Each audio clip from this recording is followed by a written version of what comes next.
And like, what is happening with this shine I got going on? But yeah, so okay. The first thing, no, I can't go right into it, right? We gotta do the show like the show's supposed to be done.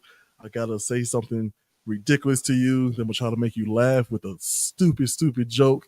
And then the intro, and then I have a very important question about basketball in today's world. First of all, how are you enjoying the Olympics so far? Oh man, it's crazy.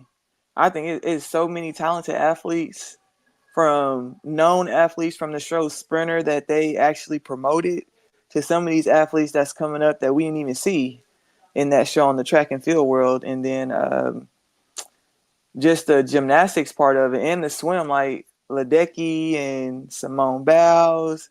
And I think someone posted earlier that she's retiring, uh, pregnant or something like that. And it's like, wait, what? You was doing this with pregnant at all? You know, it's like you got some people that's blessed with some gifts. Right, right. It's just, man, I'm glad you say that. People blessed with gifts.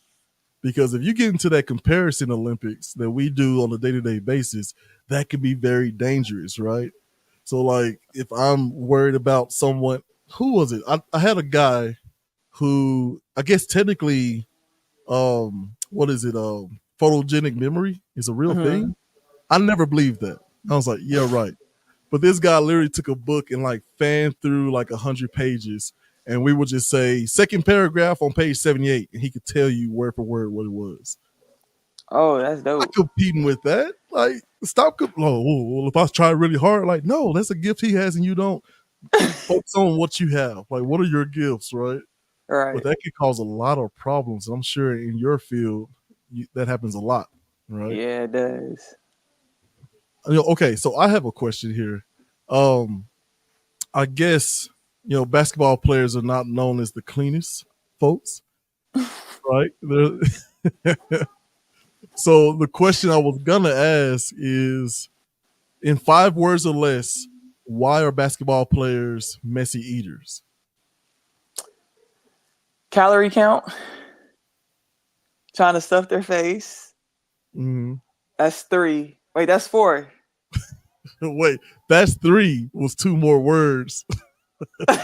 Calorie count, Stuff trying to face. get Yeah. stuff There face, you right? that's 5 Trying words to get right all the there. calories. That's three. That's four. Like, yeah, we blew out the water. But your answer is wrong Yeah. anyway, right?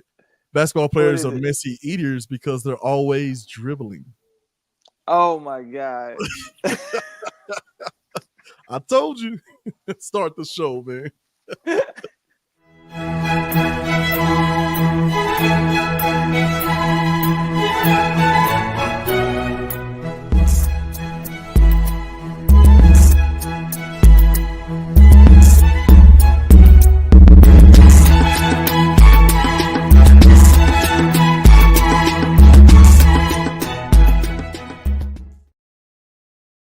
All right, all right. Welcome back to Urban Academia. Of course, I'm your host, Jay Zilla. Have a very special guest with me today who's going to go ahead and introduce herself. What's up, guys? My name is Coach Brown. I'm a head coach, basketball coach at Baytown Lee High School. 10 years being a head coach. All right, man. Head coach. And the ladies, men, Ladies. ladies. Yeah, I feel like you just said that. See, bad listening skills, right? So, okay, I'm going to go right into it, right? Because, of course, I usually start with the, well, why do you want to do this and whatever. But before we started recording, you brought up a very interesting aspect of coaching, which is dealing with today's, like, how do you coach and get the best out of all these different personality types, especially as we start to learn more and more about mental health. All right. Yeah. So talk to me a little bit about what are some of the things that you come across as a coach? How do you deal with people who have more, what do you call it? I'm not trying to call people bipolar or nothing, but where you have, you know, manic or up or excitable, right? Comfortable, confident, and the people who are down here who are more introverted and like, you know what I mean? So like, how are you coaching both those types of personalities and everything in between, especially with mental health today? Like, what's some of your go to? Um, so for starters, coaching high school girls basketball is crazy on its own. Mental health, crazy on its own. Mm-hmm. Um, but being in education at the high school level, you learn when you first start getting into education, building a relationship with the kids is very important. Um, in that aspect, it helps you understand their life outside of academics and sports. And so when you kind of learn how they grew up, how they are talked to at home, how much sleep they get, how much eat they get, it's kind of easier to coach that individual. And putting them all together, one of the first things I talk about is I'm not coaching any kid the same, but none of these kids are my favorite. So I may have to talk to her in a calm voice because she may have that multi personality disorder where if I Mm-hmm. scream at her, she may go, and then I may have somebody who's like here who don't have a pep in their step, and I got to light a fire up under them. Um, so it's just the strategy I use is just knowing my kids outside of basketball. Pulling them in the office or having an open door policy where they can come in there and we're not talking basketball all the time. We can sit there and talk about like House of Dragon or Games of Thrones Hey, hey, hey. or y'all play the PS5. What games y'all play? What music do y'all like? So then when we on the court, they can trust me a little bit better. They can trust my judgment because they know I'm more than a coach to them. Um, and the psychology part, we have kids that like mess up and they go, downhill. Mm-hmm. But also you learn that when they mess up at home, they getting cussed at, screamed at. Some of them still probably may be getting slapped. It's a lot that you got to learn before you even start coaching these kids. And when you put it together, you actually start allowing your teammates coach you because now they know how to talk. Because when you're in high school girls basketball, they don't know that tone of voice, they don't know that body gesture, and so they can take Mm-hmm. it the wrong way when somebody else is talking. So when they see me modeling how to talk, it helps them redirect themselves to learn how to talk to their own teammate. Um, and that kind of helps pull everything together, collaborate everything. Yeah, that's interesting. So, the Bill Belichick and the Nick Saban types, right? Coach Mm-hmm. Prime now. The three of them have this knack that when you talk to the players that have played for them, on the outside, we all look at it as like, oh, they probably ran it like a military and it was no fun. But the players' accounts are always like, oh man, he's always telling cracking jokes, he's always roasting people, like literally just engaging and having, trying to build a personal relationship with each Mm-hmm. player. So what is the timeline for something like that? Like you had a freshman come in. How long does it take you? Is it just the camp? Is it the course of the season? How long does it take you usually to kind of get all those variables of what makes each individual tick, and to where you feel comfortable enough of like, if I know I can change the thermostat on their psyche at any time. Um, I At the beginning of preseason, I'm like extremely hard on them, on everybody, and then Mm-hmm. that's how I figure it out.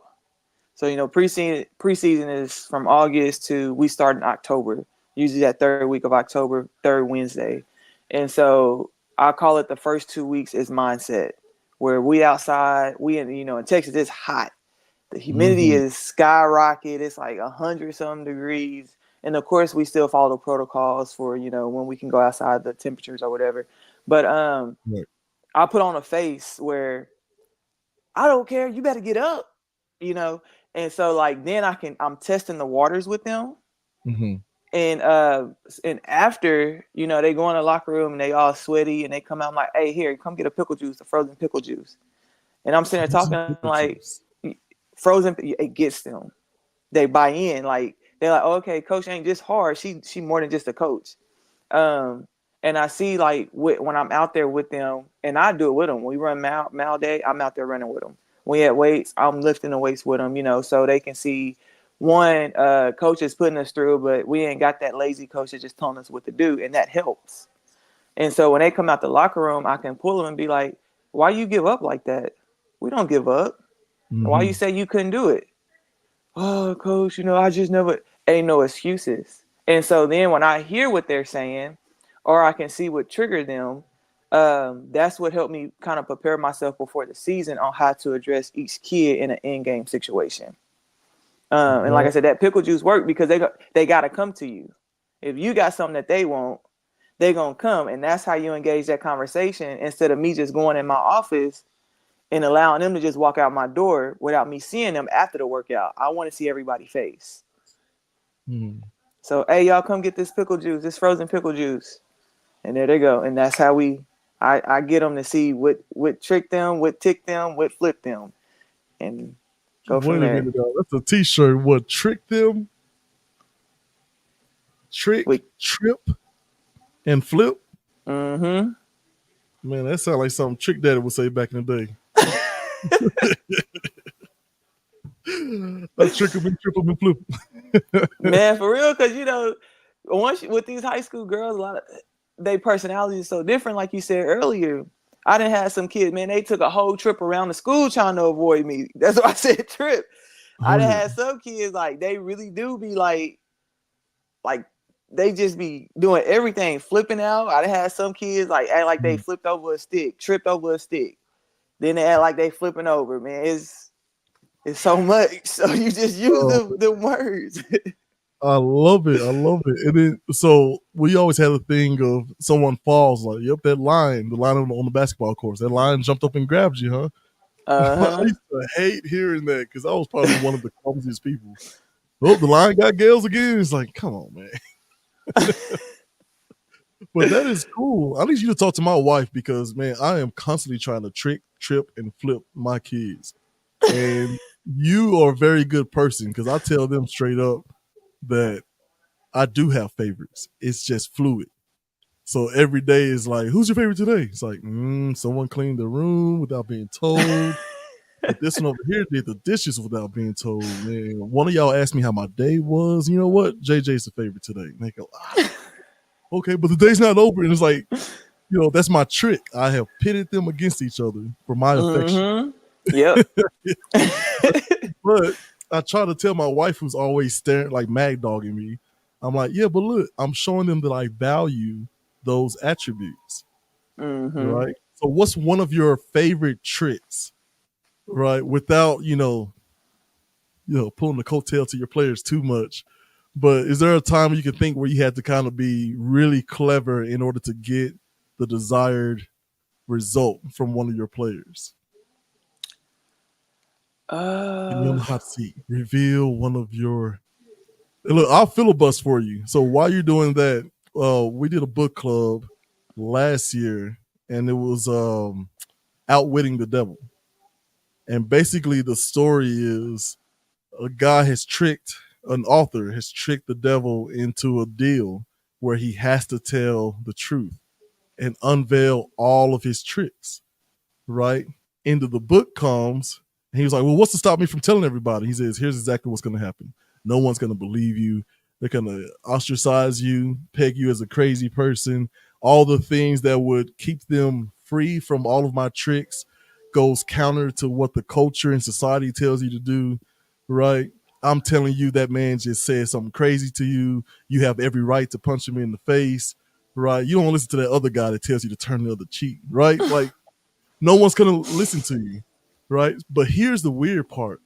Napoleon Hill is the author, by the way. mm-hmm. So he gets so afraid, as the legend goes, right? He gets so afraid that he finishes the book and buries it, never to be seen. He never publishes it. He never lets anybody know he wrote it. He just hides it in the house. He couldn't bring himself to destroy it, and he could not. He was too afraid to put it out, Mm-hmm. right? So, like years and years later, he dies. The family finds this book and put it out, and it becomes one of his best selling works. So yeah, that just really adds to like, wait, did he really talk to the devil? And he got so afraid that he didn't even want to make money off the book. He just hid it somewhere. Right. So I love stuff like that. But yeah, I'm constantly trying to look for tricks with my kids. What's one of the ones you use with yours? Um, man, it's tough. So I use like the concession stand. Uh, Unfortunately, we don't have boosters. A lot of schools around here, you have boosters. We run our concession stand ourselves. So a lot of the snacks and stuff, it stay in my office, and I lock it up and turn the money in or whatever. So Mhm. one of the tricks is like the first person in the gym that can make like 20 layups, reverse Mhm. layups, and really they all rush in the gym, and then they be like, Coach, I did it, and I be like, I didn't see you, so that don't count. And so so so really, like, I got like 10 kids in the gym doing the mic drill, and they all trying to compete, who get done first. But my excuse every time is I didn't see you do it, but they don't realize I'm trying to get you used to just finishing around the basket. Right. That's Right. all I want you to do. Now every once in a while, with that trick going on, I tell them, all right, go ahead, you work, go ahead, I'll get you at the end of practice. But for the most part, they're gonna be like, they still don't know it to this day, because I'll be out in the hallway and I do walk arounds in my locker room, so I can Mhm. make sure kids are not in there, just random kids coming inside or outside if I'm not looking. So I try to make sure I Right. lock my locker room up and get all my kids out at the same time. And so they know, like, I gotta go in the gym. Um, and I don't have assistant coaches that can like meet me in the gym, so it's usually me by myself. So they really believe that concept, like, oh man, coach missed me again, but they don't stop working hard because they Mhm. be like, oh, coach walked through the door, here she come, and they keep going. And so it's like, I'm not giving you no snacks, but keep. So You I wouldn't. trick them to, keep doing those layups because we got to finish around the basket. We can't miss easy layups. And so that's one thing that I do. And it's worked. I got here last year, was my first year at this school that I'm at now. And so it's worked on my team all last year. And they still don't understand the concept of what I'm doing. It sounds like the newer Karate Kid, where he's like, "Take off your jacket." And he's like, "All right, put your jacket back on." So okay, hang the coat up. It's like, all right, man. He's like, "No, no, no, put your jacket back on," and it just goes Uh-huh. on and on and on. Cobra Kai. Yeah, yeah, but like, so he didn't realize he was teaching them actual, martial art movements. I don't know what that was, but he's teaching them actual martial art movements without them realizing it.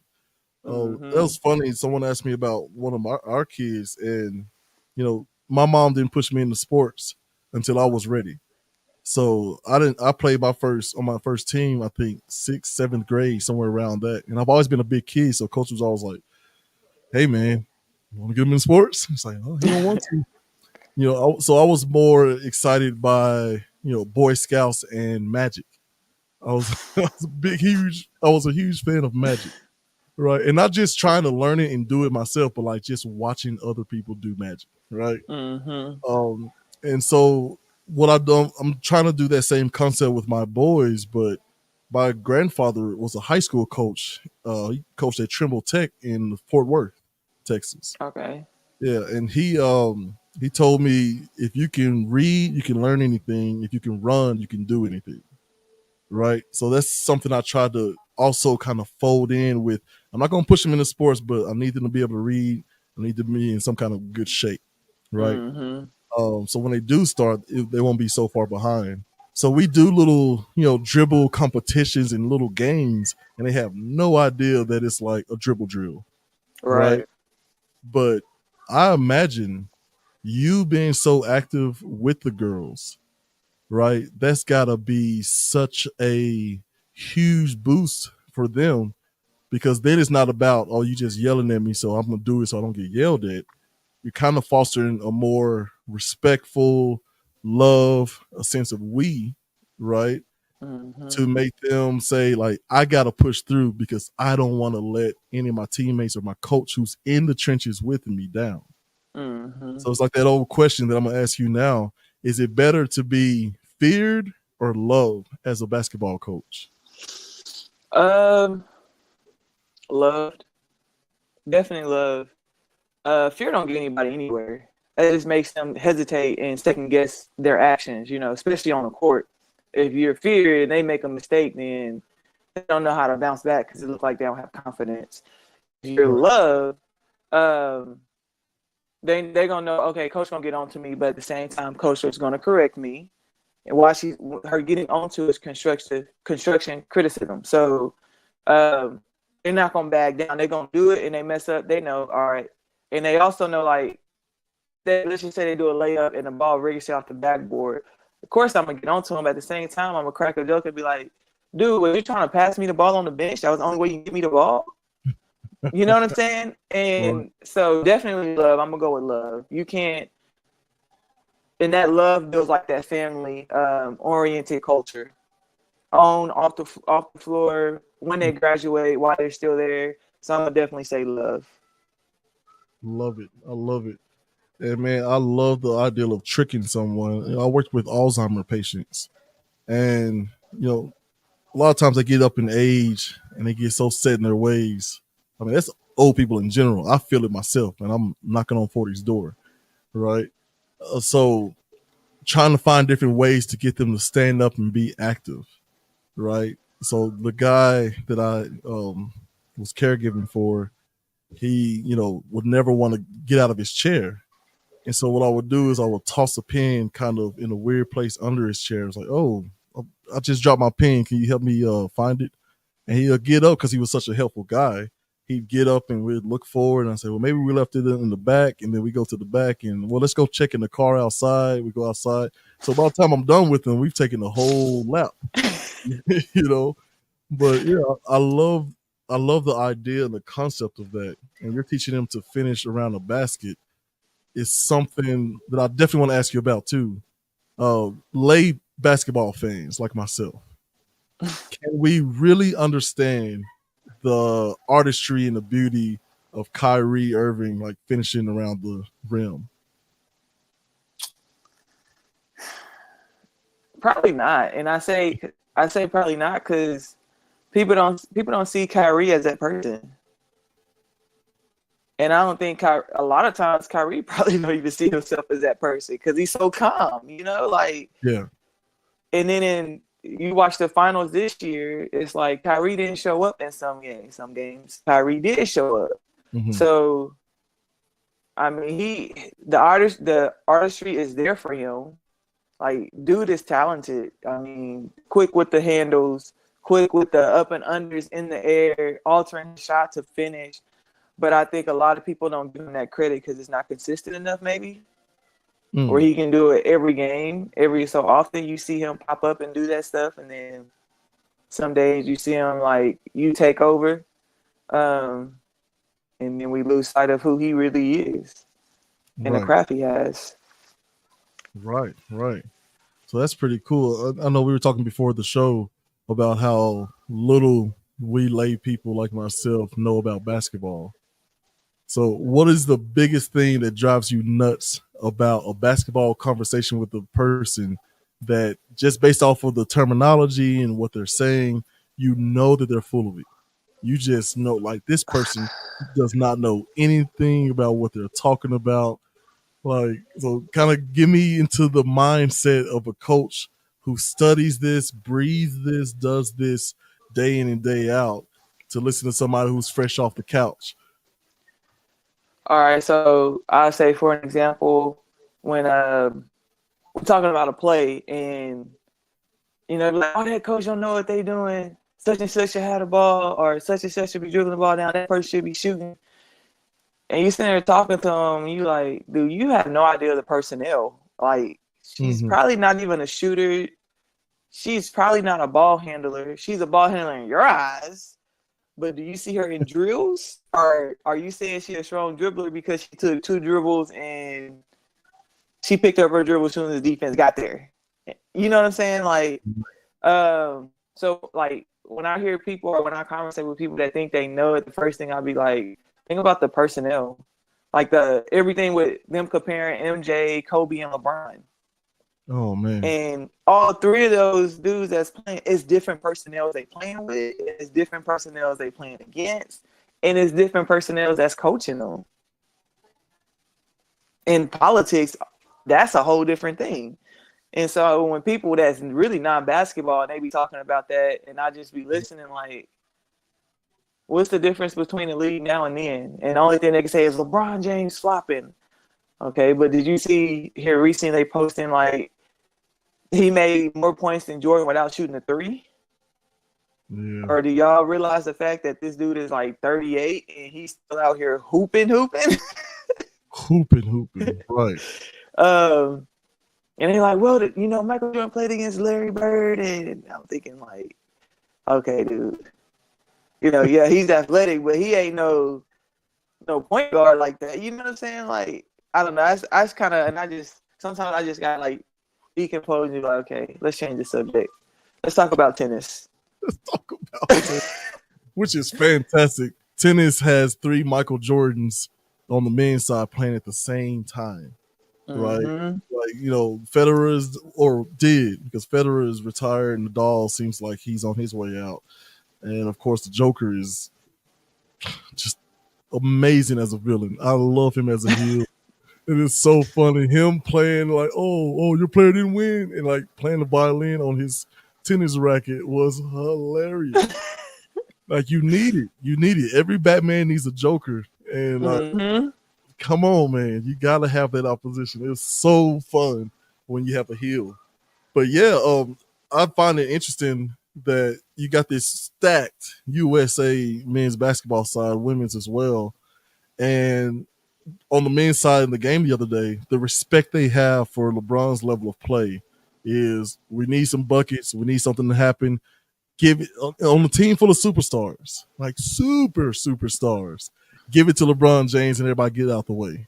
Still, he Mm-hmm. commands that kind of respect, Yeah. right? He came through. So it's, yeah, the MJ versus Bron thing. The two things that I've gotten out of this entire argument, okay, and I'm stealing this from two separate people. Bomani Jones is one of them, right? And then I think Dan Lebatard is another sports radio host. He was talking about Michael Jordan. Like, I can't pin down the criteria, right? If you go by points, that's Kareem and LeBron. If you go by championships, you got Bill Russell or Robert Ory, even, right? Like, what are we going by to really edge it out? And the other part is, Bomani Jones says this all the time, you just have to be there. You just have to be. It's something about what I watched and witnessed with Michael Jordan. Like, I don't know. I don't feel that from LeBron, even though I know he's a great player, right? So I always tell people, Jordan is my GOAT. LeBron James is a better basketball player. And I'm just going to have to be okay with being right. So one thing I do take out of that is how you say he had to be there. Yeah. I think the amount of exposure we constantly see LeBron being exposed playing at this level. As Mhm. far as MJ, I don't think it was exposed, but we didn't have like highlight clips on TikTok or Facebook. You know what I'm saying? Like, they didn't even have MySpace then. So I feel like, My, if they caught a game, they caught like one game in what, 2 weeks. And so I look at like the exposure part too. We caught My generation, we really didn't catch that many glimpses of MJ. So what people see, I think that's that photographic memory, you was expressing earlier. And I just think people maybe they don't understand that the difference too. Like, you scroll down Facebook or TikTok or Instagram, you constantly see LeBron competing at a high level. And then we go into MJ generation. Kobe, he was kind of there, but it wasn't that much exposure as it is now. I right. think those also play a factor in why people say MJ was the best, because they caught one game and he's still scoring like 40. But I don't know. I think it's a lot of things that play into that. Yeah. Jordan and that class of player has kind of, like anything else, has kind of faded into mythical, right? He's just like, it's like a chupacabra here in New Mexico, or, Bigfoot, right? These are just legends, right? We can pull up a bunch of stuff. And I've done that for some of the young players. I coach some football, some high school football, and pulling up clips for them and them just being like, all right, I mean, I guess he all right, right? Mm-hmm. blasphemous. Like, what do you mean? Just all right. Like, Mm-hmm. just had to be there. And I think that's where we Mm. have to start doing these arguments. Like, always try to be fair and tell me, so what's your criteria for why one is better than the other? Right? And it's always something that's unquantifiable. He just had that dog in him. It's like, okay. Uh-huh. How much dog did he have versus LeBron? Like, come on, man. I can't. It's not. It's nothing. It's not tangible. You know. Mm-hmm. What are we going by? But it does kind of slip into that myth of like, man, I see Michael Jordan stand in the air for 10 seconds one time, behind his back, and made a 3-point on the other side of the court. Right? It's like, what? That's what it feels like, though. It's kind of Yeah. like Earl the GOAT, right? Man, he could jump so high, he could snatch $1 off the top of the backboard and leave change. You know what I mean? He's in that Yeah. area, and that's okay. Like, we just got to be okay. But I do like things like LeBron versus MJ. I'm gonna steer you a little bit towards politics. Try All to think right. very carefully, right? But the ideal of tribalism, right? There's nothing anyone is gonna tell someone who believes that MJ is the definitive GOAT, right? To make them change their minds and vice versa. There's nothing a LeBron James fan is gonna say to an MJ fan to make that MJ fan change his mind. Absolutely nothing. It's just tribal at this point. So we find ourselves in politics sort of the same way. What about that bothers you if it does? If it doesn't, you know, kind of talk about, I guess, the positive aspect of that. So yeah, what bothers you about tribalism in politics? Um, man, I don't want to say ignorant people or that sounds crazy. That sounds rude and disrespectful. Yeah. I'm gonna say people that don't do their research on their own. Oof. That's what that's what bothers me. I'm gonna keep that as simple as I can because uh, people won't do research. People won't look stuff up on their own. People go off of what somebody else say. Um, my generation, they don't watch the news or the speeches that are given or anything else. We have all these technology resources handed to us. Now that you can even get the news handed in your hand, all you gotta do is just look. So I'm gonna say what bothers me the most is people don't do their research. People don't look up what to. People don't know how to read what they need to look up. Right. So that's what I'm gonna say. That's what bothers me the most. Is that she say stuff. Right. But in a world where anybody can get their own bias confirmed, how do you get to some sort of universal truth or discernment? Like, because I can talk to people until I'm blue in the face. I've had Klan members on, I've had Proud Boys on, starch, conservatives and all of their counterparts. So the biggest thing for me is they are able to pull up all these stats that are either out of context or just flat out wrong, but there's a source that they can cite. Like, how do we start to get to some shared reality? I'm gonna use my daddy words. Pray for 'em. Wise um, words have never been spoken. That's great. um, She said, "Pray for I don't know because then you put yourself in a situation that you get frustrated because they're not. They won't give, them." Hmm. and they no matter what they right, and it's like you can't even say, well, put yourself in this situation. Literally put yourself in these shoes. Like everything else out that and let's just like envision you being in this situation. Are you this person? Mm. Yes, Or else you're gonna talk green, blue, and orange in the face. that's true. It's one of my problems because my wife is like that. She'll be like, she'll hear a fact or something that's wrong, and she's like, "Well, actually, I've read that it was blah blah blah, and here you can read it for yourself." And like, I don't care to read that. It's like, Okay. Did you see that weather? Like she's so good at that. Did you see the weather outside? Yeah, it's crazy. We could use some rain. Sure could, right? They always leave her office, right? They always leave her office feeling good, you know? And I just look like even with our kids, our parenting styles, like everything for me, I'm super emotional. Everything feels like a personal challenge.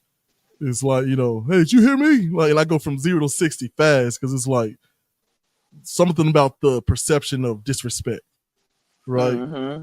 And thank God I have a wife that we can sit down and review whatever was going on and be like, all right, you were overboard here.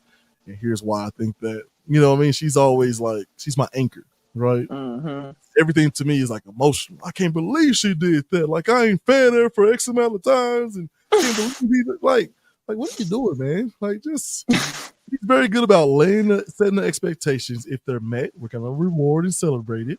If they're not, she's gonna gently correct, and it's always Mm-hmm. concise. Me, I got to give a 20-minute symposium for why they should listen to my way to load the dishwasher.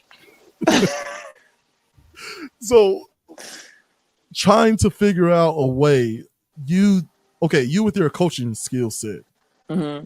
what's one of the tricks or what's a way to flip a situation like that to where someone is like, telling you, well, I heard it was reptilian aliens. It's like, okay, that's not a thing. And I dare you to come up with any kind of real evidence. I watched over 7 hours of YouTube video.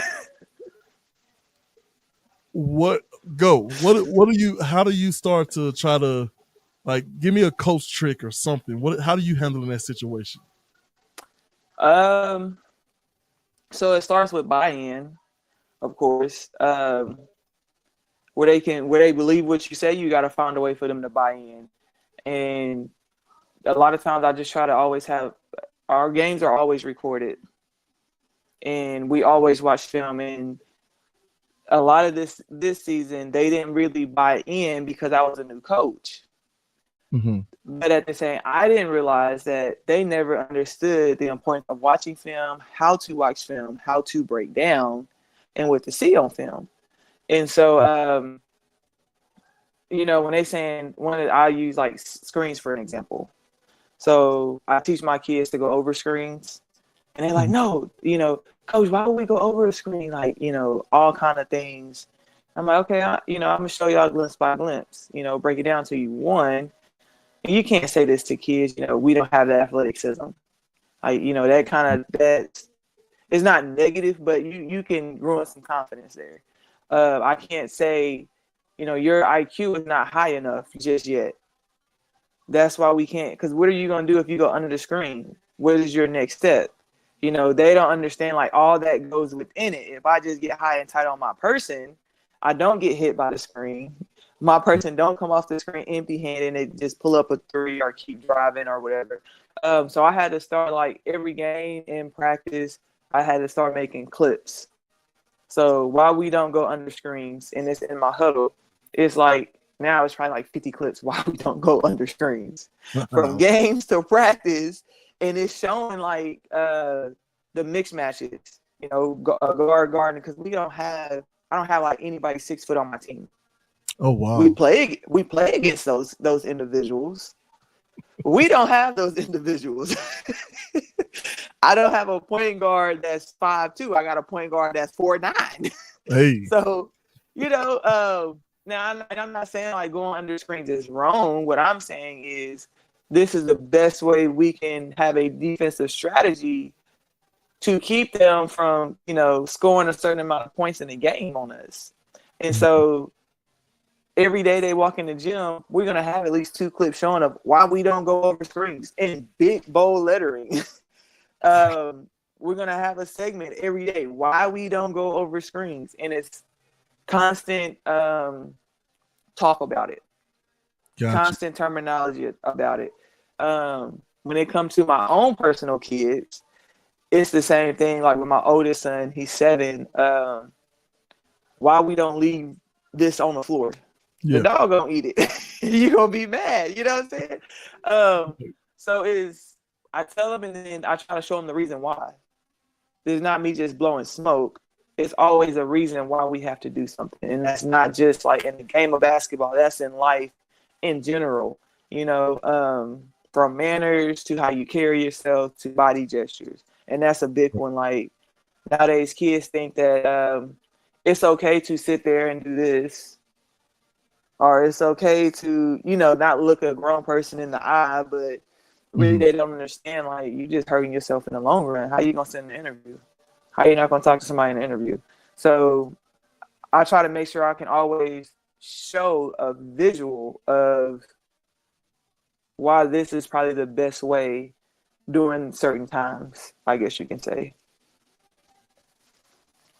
Man, that is cool. I always think about like the percentage. What is it? The percentage of people that learn through uh, what do you call it? I'm trying to think. That learn through modeling, right? Mm-hmm. And it's pretty significant. Like it's something about seeing a thing or someone walking you through a thing than just on paper. Like we humans don't really work well like that, you know. Mm-hmm. So I'm gonna ask you a delicate question here because I don't want to get you any. Okay. Okay, all right. The trick, trip, flip. How many times have you used this tactic on your husband? Uh, Probably like once a week. Okay, steady, y'all, because I guarantee you he has snuffed it out. I was just like, man, whatever. Right? um, Once a week is crazy. but we both are coaches, right? Mhm. And our routine is crazy. We both drive. We were for 4 years in the same place, the same school where he was a head coach, I was a head coach. Kids right there, small community, like Columbia, small community. And we Mhm. ventured out where now I drive 20 and he drives 45. We go separate ways. And so it can be as easy as like, hey man, I went grocery shopping. Now it's your turn. Flipping the switch like I did. Now it's your turn. Yeah. Um, Yeah. or calling him, hey, where you at? How far are you away from getting the boys? And he tried to do it to me. He'd be like, oh, I'm just now leaving Port Arthur. No, you not. You're like 10 minutes up the street, man. Go get the kids. I'm still at the Right. school. Um, so it's like just different situations uh, where he may try to do it on me, but I definitely try to do it at least once a week to give myself a break where I can just relax, and then I know he try to do the same thing. We try to compensate each other's schedule. So That is so funny. I listen every now and then when I get the chance. It's a podcast. Um, oh man, I'm gonna miss. I'm gonna try to Google it real quick. But it's a podcast with two ex CIA agents, right? And so these people are literally trained how to lie and manipulate situations, right? And so the question was asked of them, this married couple, this man and woman, um, do y'all catch each other on the tactics? And he says, it's funny because literally it makes their relationship more open because we both know that the other one knows when we're lying or at least mm-hmm, omitting something or whatever because we have the same skill set, right? And in a lot of ways, the lady he had more field work, but she had more interrogative skill set. So there was no winning an argument with her, right? And so a lot of times he was like, well, let's just put gloves on it and work it out, right? Whoever pinned the first pin, right? And she was like, well, we could do that. And then let's see, 10 minutes later, he's agreeing to whatever she's asking him to do. And he's like, I know it's coming. I don't understand how this works. But yeah, that's pretty cool. I like the ideal of you're out of the gender roles, it sounds like. It sounds like y'all are mm-hmm. like the traditional marriage, which is what needs to get done. Who's gonna do it? Okay. Right? As long as it's getting done, it's As not long like as it's getting you done. you do this man list and I do this woman list and that'll make a happy marriage, right? Mm-hmm. That didn't come till much, much later, especially for black people in America. Mm-hmm. We worked together in the fields. We worked together raising and teaching the children. It wasn't this women do this, men do this sort of thing until much later. When the industry changed.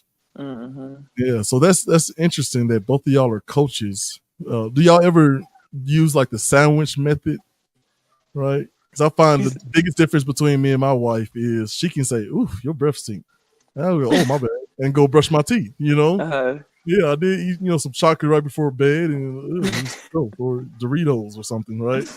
Makes sense. But with her, I can't be that direct because then it's like, well, fine. Like, I guess you just want to sleep in your own house somewhere. Like, what? Wait a minute now.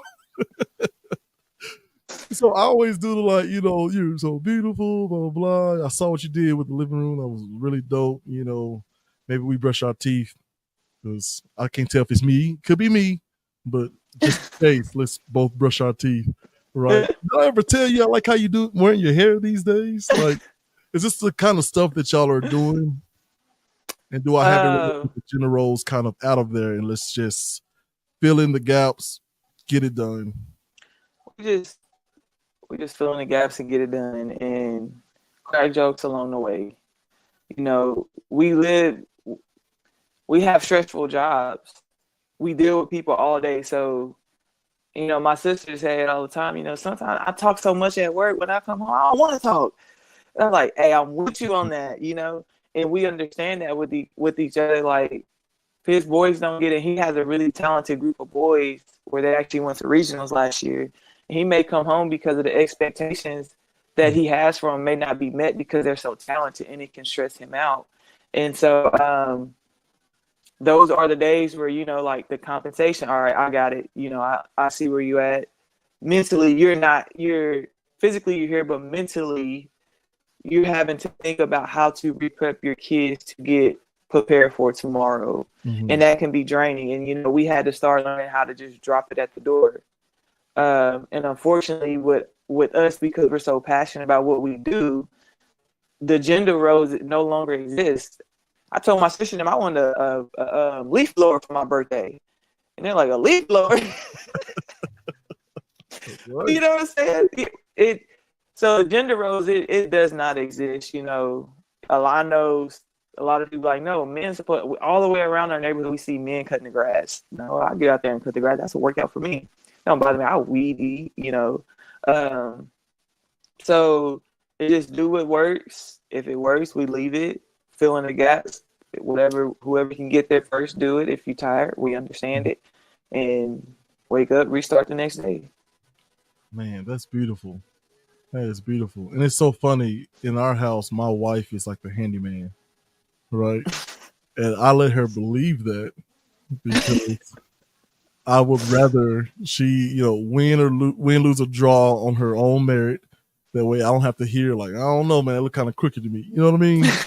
So I'll give her that, right? Um, but like, she insists on doing that kind of stuff because she's just so particular. And she Hmm. insists on cooking because she says I make too much of a mess, and she never knows how it's gonna come out. 'Cause I'm a mixologist. I like the sizzle of stuff. I like mixing stuff together, but I never really think about, does this actually go together as far as like seasoning and stuff. Right? I think I cooked something one time. It was like chicken and pork loin, and she was like, "What? But why would you just not one or the other?" Oh, okay, all right. But I like cooking because I think it's fun. I hate cleaning, and I'm not very talented when it comes to like actually pairing this season with this meat with these carbs and veggies. So yeah, those are the only two things that are like I do, or she does all of it. I do all the driving because I really just love driving, But everything else is just like, hey, the laundry is full. He's not here. I am. I'm gonna do it, and vice versa. Hmm. So that's good. Is that something that you two kind of came up with on your own, or is it some variation of what y'all were taught or exposed to? Definitely wasn't exposed to it. Uh, Due to our upbringing, my parents got a divorce. To it, my family, my parents got a divorce when I was like in seventh, eighth grade, finalizing their divorce, and Mm-hmm. he grew up with my mother-in-law being a single mother. So it just kind of like took its course. We bought a house in Woodville when we first got married, and I was in Lufkin, so I was driving like 40 minutes, and he was in Kirbyville, so he was driving like 55 minutes, and that was before we had CJ, and everything just kind of like fell in place of a routine, like from the laundry to the cooking. He liked to grill. Um, Hmm. and I'm one that, I'm like, let's try this, different recipes. And so it just took its course. But I've always, with me playing college ball, it's always been like, I got to have a plan for the week. So we're going to Hmm. eat, I'm going to go to the store so we have X, Y, and Z for the rest of the week or whatever, so we can kind of prep. And then asking, hey, you good with eating this tonight? Yeah, I'm good with this. And it just took its course, which made it a little bit easier with us starting our family with our two kids. Yeah, that's amazing. So, is it more so y'all were kind of making a mental? You were kind of making a mental list of like, well, I don't like how that works, so I'm not going to do that. I like how this works, so I'm going to do that. Like, how much trial and error? Like, where do y'all get your communication skills where you're able, you feel comfortable enough to ask him like, "Hey, is this cool?" And he's like, "Yeah, cool." And even if he's not cool with it, he's kind of. It sounds like he's a respectful person, Mm-hmm. regardless. So, like, where did that come from? Um, I don't know. It just kind of happened. It probably don't make sense, but I don't know. We learn what each other like, and then some days, how you feel like cooking something, and or Hmm. you feel like doing something, like, hey, you feel like eating this? This is what I want to eat. And it's like, yeah, hey, it's food. We gonna eat it. um, and then everything with, at the time we was grocery shopping at Sam's, and it was so convenient for me to just go, because we live so far away in a small town. Hmm. We had Walmart, but in my town where I was working at, we had Sam's. I would do like a pickup delivery, and I would Okay. just put stuff in the basket. Hey, what kind of snacks you want?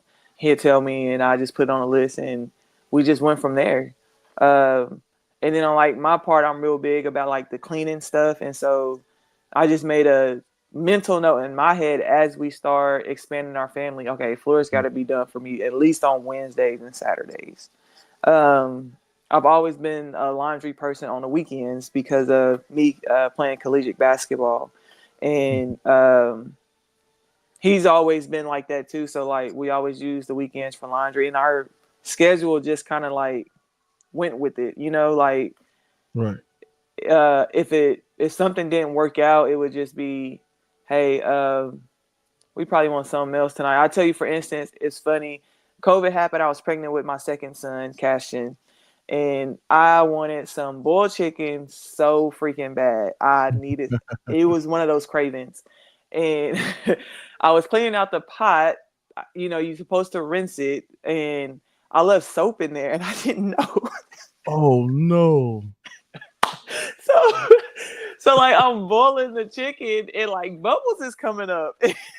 Oh And I'm just no. thinking, it's like, I don't know what I was thinking. I'm pregnant. I'm like 7 months pregnant. We're literally in smack dab in the midst of COVID in April. Uh-huh. And I'm like, maybe it's just like the seasoning or something, like, I don't know. And we started the chicken, and he was like, this tastes like bubbles. That did not work. Oh Oh man, no. Oh that plan no. did not work. And like, we laugh about it because it's funny. And Yeah. so, like, for instance, that plan didn't work. Um, then we got to just pop a pizza in the oven, or go up the street to like the barbecue place or something. But Yeah. my oldest son, CJ, his reaction was just like, I remember it like from day one. Now, was he smart enough not to say anything? But um, we try to tell them to speak your mind. So we not one of those parents where, growing up, if we said something, it was disrespectful.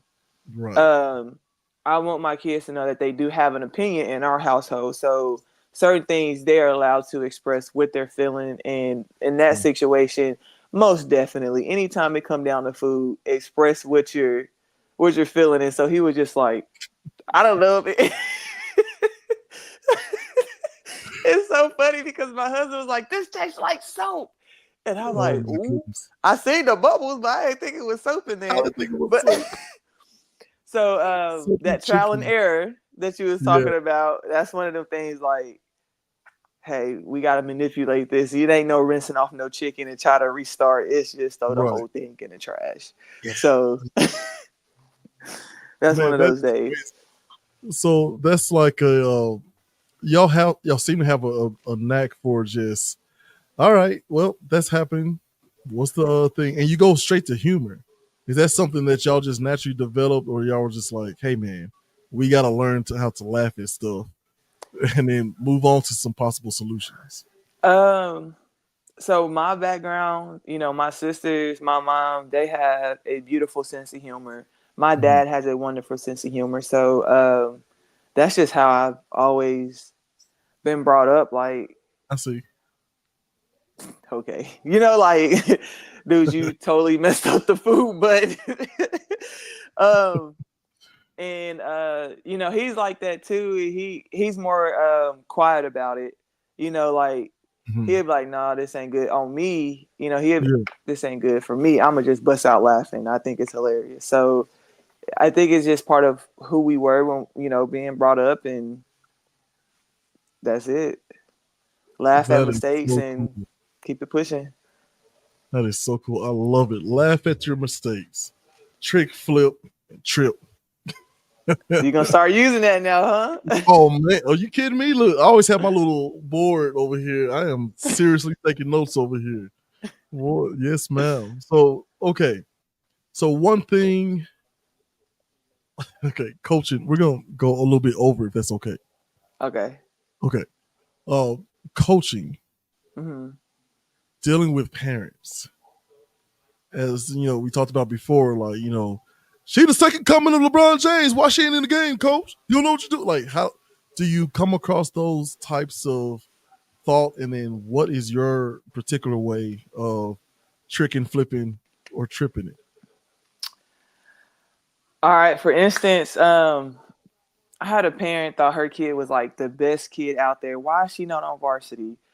And yada yada this, yada yada. So that whole flipping and tripping and tricking. Mhm. Hey, your kid got a 27. Do you know your kid have 19 absence? Do you check your kid's portal? No. Ooh. There you go. So I'm not rude to parents. I stay away from parents. I wave at them. I try to stay respectful. And the parents know that. Like the parents know Coach Brown is not going to come sit over in the stands with us. When the Mhm. game is over, they know do not I don't want to hear a good job. I put my hand up and I leave it at that. It's a strict Mhm. 24-hour rule before you can talk to me after a game. You cannot just show up in a practice and try to talk to me. No, you better send me a message on Sports U or on email. Mhm. Do not text my personal phone. I have really strict boundaries because you have parents that think that their kid is the best kid. And when it comes to talent wise, in doing our parent meeting, I sit there and I ask the parents, like, when there's rule updates, how many of you guys knew that nowadays, it's a five foul bonus and we go to the free throw line and they can't answer. Mhm. So how many of you guys know that you could do that one touch and that's it if she have her hands on there two touches? So if you don't know the rules of the game, and that's how I express it to them, Mhm. if you don't know the rules of the game, try to be limited on the things that you say. If you don't know who you're sitting beside, be limited on how you say things. And that's what I say in my parent meeting before basketball season start. If you think your child is LeBron James, you need to ask yourself, how many times have you seen your kid watch film? How many Mhm. times have you seen your kid go outside and pick up a ball? How many times does your kid run outside? How many times you get your kid here or pick them up on time after practice? So I ask those kind of questions because then it makes the parents' gears start turning. It's And I just awesome. leave it there. And that's why the parents. I had one parent, like I said, she thought her kid was the best kid, and kid didn't even play. One kid, I had a 99% passing rate, and this was the first time in my school they have had that in years because I hold that accountability piece. One kid failed, and the parent didn't even know. But she was so worried about why my kid ain't getting playing time. Because if she's failing, she's not in practice. I'm sending her to tutorials. So if you Well, miss practice, you don't play. I don't care if it is oh, academics. You take care of academics in that classroom. I'm holding you to a standard. You have uh, all the time to do your academic stuff. mhm. So if I have to send you to tutorials during practice, that means you're not taking care of your stuff when you're supposed to. And parents That's don't know. Parents don't check it. a good idea. And it's tutorials. Mm-hmm. That is such a good idea. You're incentivizing the educational aspect and the accountability, right? Because the only Mm-hmm. way to get to that is through good standing in class, so you don't have to go to the tutorial, so you can be in practice, so you can have the opportunity to earn a spot, some playing time. Mm-hmm. That's brilliant. That's brilliant. We need to do more incentives like that. I like that. And it's hard for the parents to argue with you. Yeah, that's brilliant, man. That's how you, ladies and gentlemen. Let me talk to the audience real quick. That's how you trick, trip, and flip a situation. Okay, and always one of my favorite stats. Right, I don't know the exact numbers, but in the Bible, Jesus is asked about 300 plus questions. He asked of people about 100 plus. No, sorry, he asked 300 plus questions. He was asked of him about a little under 200 questions. He only gave a few answers. So you approaching things with questions puts you in that same bracket of brilliance, right? You know, hey, have you checked your kids this or your kids that? Have you done that? And like, well, now that you have that information, why do you think your child isn't playing? And it Mm-hmm. challenges them to be better parent, the student athletes to be better student athletes. Like that's brilliant, man. We need more thought processes like that. Two more questions. One, the work life balance between work and family. Because I know I've definitely found my wife said I had a weird thing where I would coach in my sleep. Like I'd be yelling at a kid and trying to get them in the correct position, totally knocked out. Right. So like the amount of preparation, which a lot of people don't understand how hard it is to be a coach. That was the biggest eye opener for me going from athlete to coach, which is the preparation, right? So how do you balance that on the court, during practice, during the classroom stuff, and then the preparation for all of that and still be a locked in wife, locked in mother? So in my household, we go about three things: um, God first, Mm-hmm. family second, and everything else fall in line. And so we model that in our house. It's easy for us to model that outside. And so like our kids know that, and with them knowing that my family, God is first and my family is second, they know Mm-hmm. that they're gonna have my kids in the gym. Like today, I took my kids to watch my team play, and it kind of helps that bonding with them knowing that I have a son, and it's almost like they play a role of a sister to my kids Mm-hmm. because they're always around. They have the respect boundaries. Like I said, they know coaches at home. We're not going to bother coach. They know they can because I have that open door policy, and they know to text me through SportsU, which is a communication app, and Parent Square that I use. But they Mm-hmm. also know coaches is at home with with her kids and her husband. Um, and then like at school with the academic piece, I try to be as active as I can. So you're not going to see me sitting in my office all day long. You're not going to see me hiding out anywhere. You're going to see me actively walking the hallways. I walk my kids to class. I go sit in the lunchroom and eat lunch with my kids. Um, and so when they Mm-hmm. see that I'm fully invested and I'm bought into them, it's kind of easier for them to be invested and bought into where I'm trying to take this program. So a lot of I things, it see. doesn't overlap. It's just it transition smoothly. So, for instance, I'll use this as an example. Dressing out, I'm not a typical coach where I'm just wearing sweatpants and a shirt all day. I'm one of those Mm-hmm. coaches where I want to look professional because I'm a teacher as well. So, like I tell Right. them, academic is first. Well, for me, that means I have to take care of my academics part as well. I'm not just a coach; I'm a teacher too. Right. So, I go, they see me dressed up, and we all transition from the academic side to the athletic side. So while they're dressing out, they know coach got to dress out too. Mm-hmm. So it transitioned together where I try to tell them what y'all do, I do. It's just a different level of what I do compared to what you guys do. I tell them 2 hours out the day, 2 to 3 hours out the day, I want you guys to be a basketball person. Mm-hmm. 21 to 22 hours out the day, I want you guys to be a human because life is more than basketball. Right. And that's what helps them try to stay like engaged in the game. So the work life balance is God first, family second, my job is third.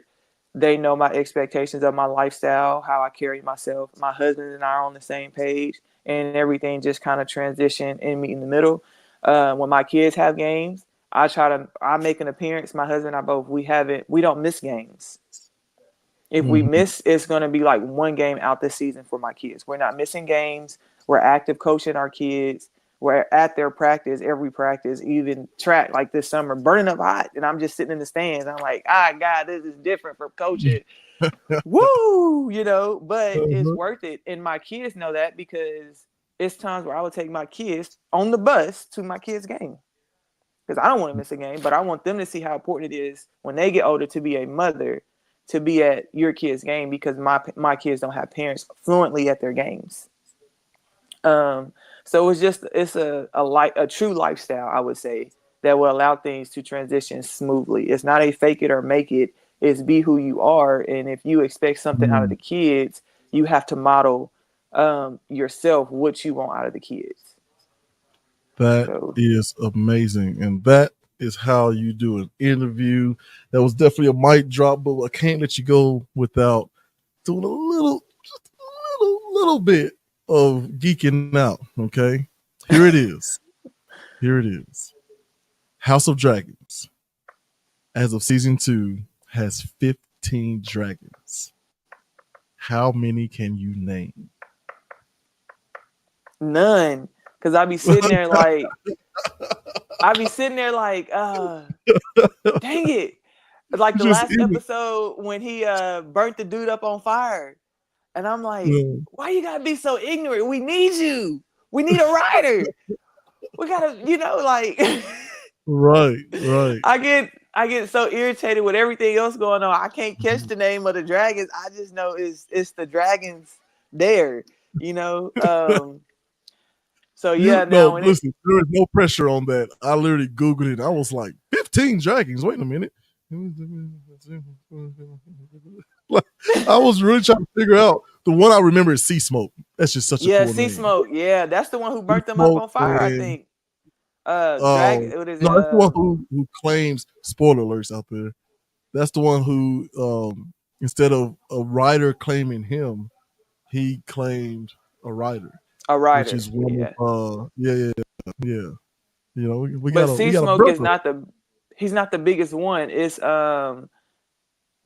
Dragon Uh, the biggest something. one, the biggest one, I believe, is Vagar. Vagar, yeah, that's it. My Yeah. That's crazy her dude with the dragon. scar. No. Yeah. Her dragon. Oh man, I'm looking at the list here. Dreamfire is the sister's dragon. Caraxes. First of all, that's a baller name, Caraxes. Cyrax, I believe, is actually Queen Rihanna's dragon. Okay. Cyrax. The big one, I think, Vermithor, I think, is the one who was like, yeah, okay, I'll accept you as my, dragon rider. And then last minute was like, nah, I don't like you. I don't want you. Yeah. Oh man, that was tough. That was Yeah, it tough. was tough. Yeah, but those are my shows, man. My wife was so mad at Game of Thrones for how it ended. And just okay, and you could probably speak to this, right? Because our house is an anime house. Do y'all Uh-huh. watch any anime? Uh-uh. Uh. Well, our house is an anime house, and one thing the story writers or the writers do really well is put together a good story, and everything feels like, yeah, that makes sense. Yeah, I can see why she's the strongest on the team. That's Mm-hmm, that sort of mm-hmm. thing. It just felt like such a they try to force like woman power, and she's just the best at everything, absolute goat. And then at the turn of a dime is this weird, like, actually she's crazy and she has to be killed. I was like, wait a minute now. I was so mad. I was so mad. And then after Brandon is like, after all the time, I don't want any power. I don't want to be lord of the house. I don't want to be blah blah blah blah blah. And they were like, you want to be king of everything? He was like, why do you think I came here? It's like, oh no, no. Talk to me a little bit about like some of the stuff that happens in media, like either trying to force a narrative versus like just allowing one to build. Because I know for me in Game of Thrones, her Daenerys' story of being this basically slave to her brother on the run from this other king. Everybody wants to use her for some sort of power grab, and then coming into I'm a confident, strong, dragon wielding chick. You know what I mean? Mm-hmm. Like that was such a good story, and then it just like out of Yeah, it nowhere. did. Yeah. Like, why is it hard for some people to write strong women characters, in your opinion? I think it goes back to like that tradition of women play a certain role. Ooh, gender roles.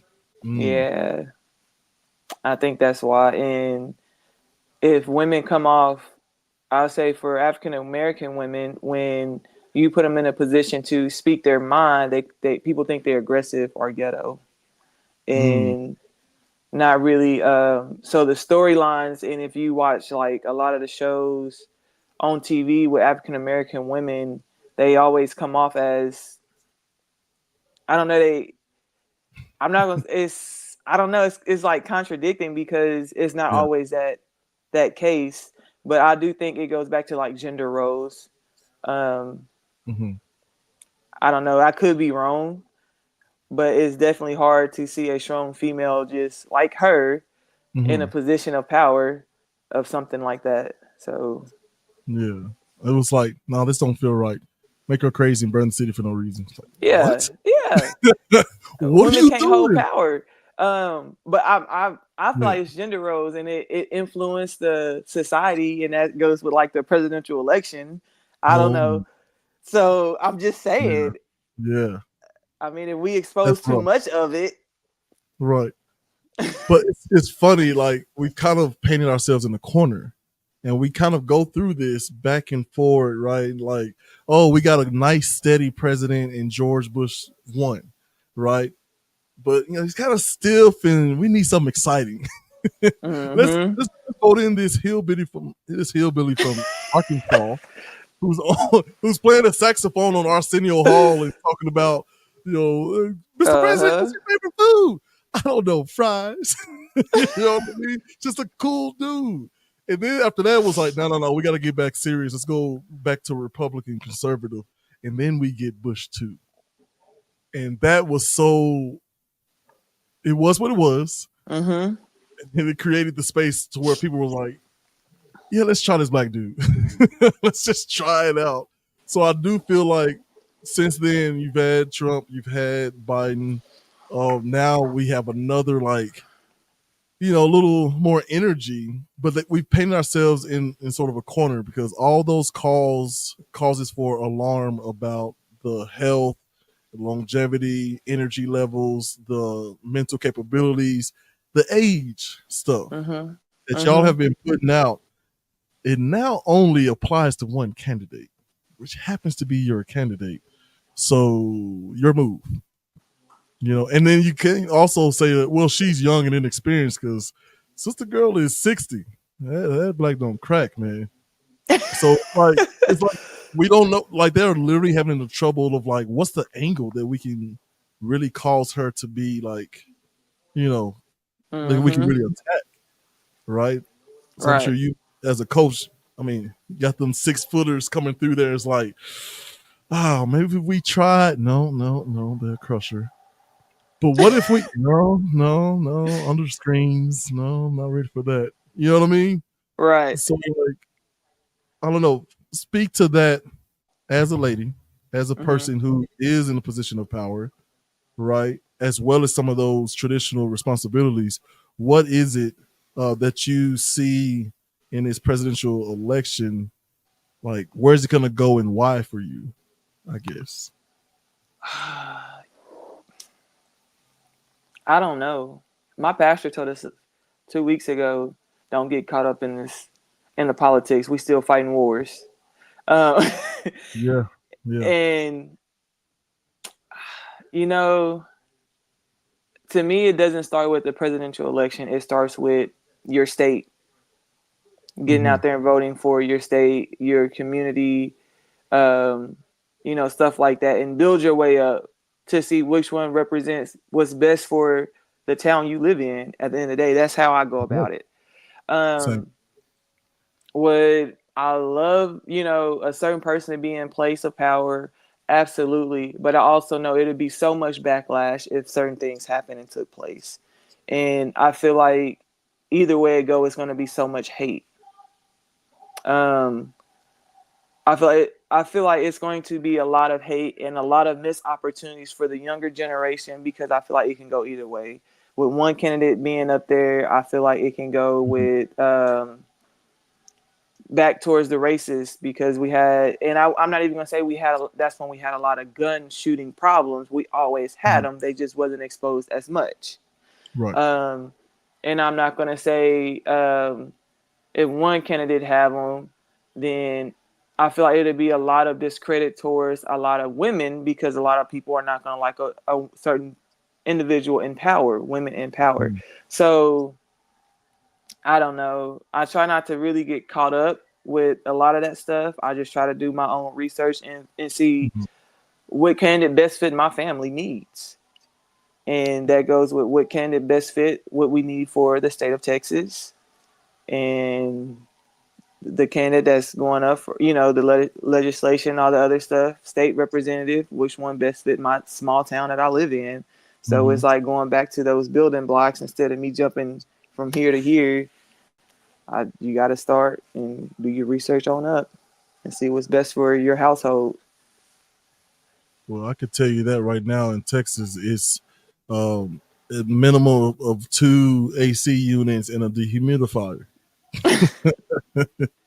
Because boy, that was a struggle going because we have it's very direct, very intense, dry heat. So as soon as we crossed over into Texas, we were like, "What is that? Did moisture just hit me in the face? What's going on?" Like we ride with the windows down, like, "What is happening?" And no, windows up. It's humidity. We got to get out of here. But yeah, like, and my sons were so funny. Every lake and river, they were like, they had never seen the ocean. So he literally was like, I was taking them to Florida, Clearwater Beach to see the ocean for the first Uh-huh. time, right? And so they go from 5 to 19 years of age, and they've never seen the ocean. And so as we're passing through, the boys were like, "Whoa, is that the ocean?" It's like, "No, that's a pond." "Is that the ocean?" Like, "No, that's a river. It's the Mississippi, son." "Is that the ocean?" "No, that's Lake Ray Hubbard." Right? Like, so we get to the ocean, they're like, "Whoa, that's the ocean." Like, I know that's got to be the ocean. You tell me it's some creek or some old man, we're gonna have to pull over and fight. But Uh-huh. yeah, I love your. Thank you so much for doing this, man. Thank you for dorking out with me. I love your answers on the political stuff. Um, we try to look at it on this show as just a show, right? This season on the presidential election. You know what I mean? Every 4 years, the show comes out.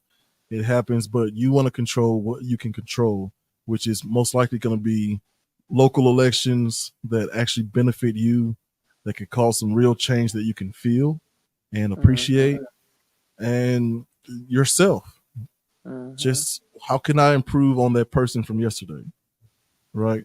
All right. But thank you so much for your time. I want you to shout out your No high problem. school, shout out Jay Uh Z of Urban Academia, as well as one thing that if your girls don't get anything out of this experience with you, this 4 year ride with you, one thing you want them to get out of it. uh keep the man upstairs dear and close to your heart. I always say stay focused and stay prayed up. So if they never get anything out of me, I want them to know like God is first. Have God in your life, and then shout out to my school, Baytown Lee. We're Robert E. Lee on this side basketball. We're up and Let's coming. do So we dropped the Robert, so we just going with Baytown Lee now. So huge shout out to my high school, um, and I appreciate you guys having me on here. Yeah, and what's now one of your favorite podcasts in the whole wide world? Here's a hint: Urban Academia. Urban Academia. I appreciate you guys for having me on here and allow me to speak and pick in my mind about some stuff. That was great. Thank you so much for your time. Hang out in the back room, get you some cakes and cookies in the green room over back there, stretch your limbs a little bit. I'm gonna talk directly to the audience and wrap this thing on up. So there it was, Coach Brown lending us our time, her time, her wisdom. I mean, the validity in the things that she said. I hope the relationship people get something out of this. Coaches, teachers, people in leadership get something out of this, as well as the people who are under the leadership of someone or involved in some sort of sport or athletic endeavor. Um, I love her possible solutions because here at Urban Academia, we try to get some possible solutions, but approaching things with questions, laughing, aim at solutions, set boundaries, and follow through. Because Sister Girl didn't say, well, we may miss some games. We try to make them all. It's like, no, we don't miss games as far as her children, right? Trick, trip, and flip. Men, I need you to understand how this works. We got some studying to do because we are vastly behind, but um, I love how she leads by example. I love the last bit, which is life is more than ball. Sports, my fellow athletes out there, it's not who you are, it's something you do. Okay, so just keep all that in mind. If you forget it, just rewind the tape and watch the episode again. Appreciate you, my YouTube people, the people on Twitch, Facebook, Instagram, and of course TikTok. It's a new one for us. Bear with us in my musical choices. But just like the coach said, God first, family second, everything else. Just get in where you fit in and get it done. But hey, they say common sense ain't common, but here on this show, Urban Academia, join me as I try to acquire some every single week. Peace. For you.